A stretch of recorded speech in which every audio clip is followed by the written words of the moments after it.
Hello again, XDA Developer TV. Today we're going to do something very special. We're going to learn a little bit about art. What do you mean it's not that kind of art?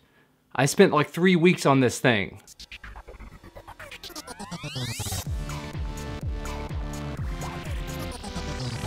Now in all seriousness, yes, today we are going to talk about art, the Android runtime, and this is going to be an Android Basics 101 video. Now we can't talk about art really without talking a little bit about Dalvik, but just to give you sort of a 10,000 foot view, Android itself is essentially a Linux system with the Dalvik VM sitting on top of it. The Dalvik VM takes Android applications and turns them from Java code into bytecode that your Linux system can run. That's the majority of what there is to it really. You have plain Java code that gets compiled at runtime, just in time, JIT as they say, to run on your machine, on your Android device, your tablet, your phone, whatever. Now, as you might imagine, that can lead to a lot of slowdown because compiling things at runtime, if it's a big application especially, means that you're going to have to take all that time to recompile the code. And so OEMs and manufacturers sometimes put out their applications ODEXed. That's why you've probably heard the terms ODEX and deODEX.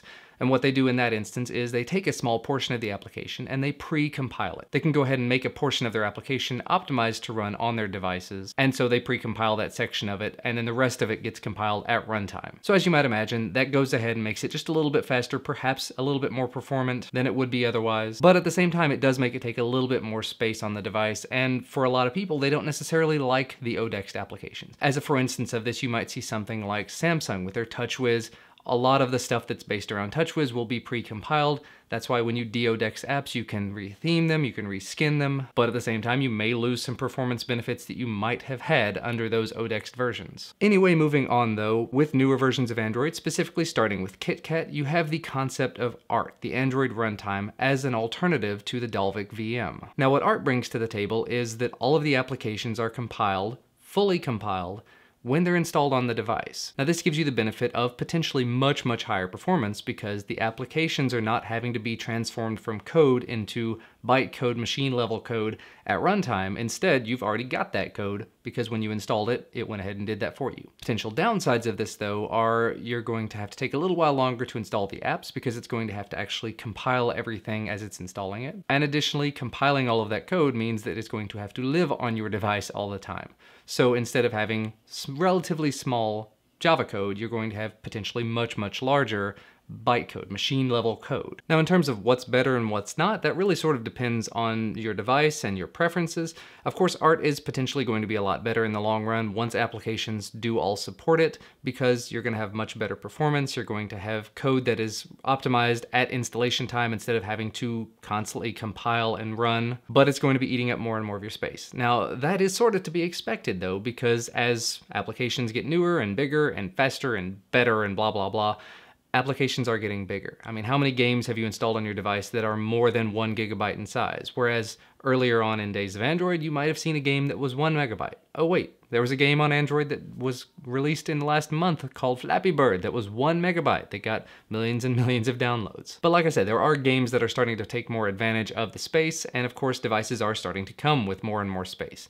We're seeing more frequently devices coming with 32 and 64 gigabytes of built-in storage, whereas there are still some out there that only have 8 or 16 gigabytes of built-in storage, some even less than that. So in the future, potentially when Art becomes the default on top of Android, it will be better to look for devices that have a little bit more storage just so you already have space for these apps that you're going to want to install. And keeping that in mind, keeping that same train of thought, the system itself will potentially take up a lot more space. So when you're planning to buy your next device of choice, do keep that in mind. Look 32, 64, 128 gigabytes of storage, hopefully. And to sort of wrap things up, I thought I would give you a quick look at how to enable Art on your device of choice, presuming that you have KitKat installed on the device. Quick and simple, let's go ahead and take care of that. Now, of course, I'm going to be doing this on the Nexus 5 because that's the KitKat device that I have closest to me at all times.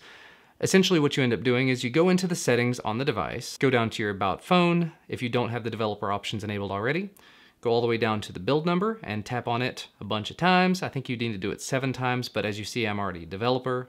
If you go back, you have developer options now.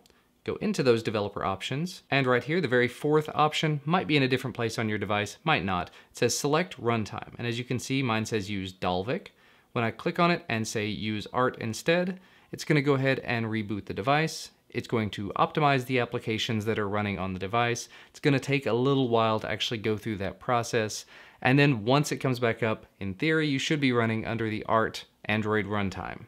And I kind of hate saying it that way. It's kind of like saying PIN number or ATM machine. So yeah, feel free to go ahead and check that out on your device of choice. It will, like I said, require a reboot of the device, but after that, you should be running Art. You might see some minimal performance improvements. Personally, I didn't notice a massive difference in any way, shape, or form yet, but that's primarily because apps are not quite optimized to run that way yet. And it's really just a matter of time before developers start taking advantage of the benefits, the potential benefits of Art. But that is going to be about all from me for today. Hopefully I was able to share just a little bit about what Art is and what it's there for. There is an excellent thread over on the XDA forums talking a lot about this, and an associated Portal story, or maybe two, on the subject. I'll make sure to link to those things down in the video description.